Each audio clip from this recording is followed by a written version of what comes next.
Que pasa, amigos? I am Bandito. The Mayhem 2.0 update has brought about a big shakeup to the meta.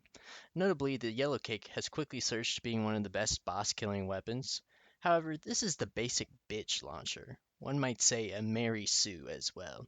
It's just good, too fucking good. But the launcher I'm about to show you is for innovators and alternative thinkers.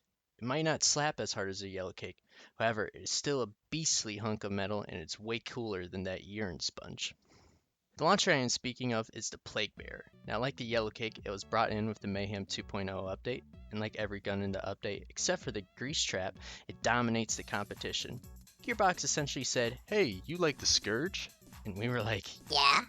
then they gave us a gun that completely invalidates the existence of the Scourge.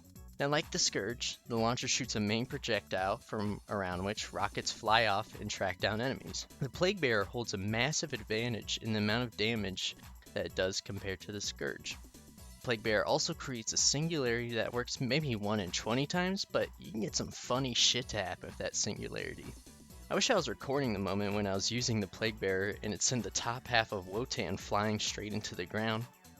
Another feature of the Plague Bearer is that it leaves a temporary puddle of damage when it impacts. The only downside I can find for this launcher though is its slow projectile speed and slow charge time. This makes it kinda hard to aim at enemies, but the charge time can be counteracted if you play Amara and spec into From Rest.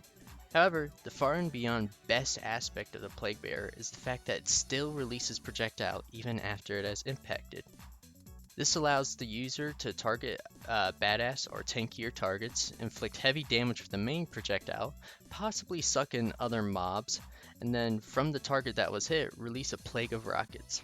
Of course, I don't have the brain capacity to use the rocket that way, so I just fire the rocket in a direction and let the projectiles kill everything for me. Overall, I feel that the Plague Bearer is one of the best and most fun weapons in the game, and it's the best mobbing rocket at the moment. If you want to get your hand on it, just farm the Warden and the Anvil, and if you don't know where that is, just look it up, you have a web browser. Oh, and another thing, Gearbox, your name choice for the launcher, it's a little questionable, considering what's going on in the real world right now. I hope y'all pick up the launcher and have a good time, and peace out, Pendejos.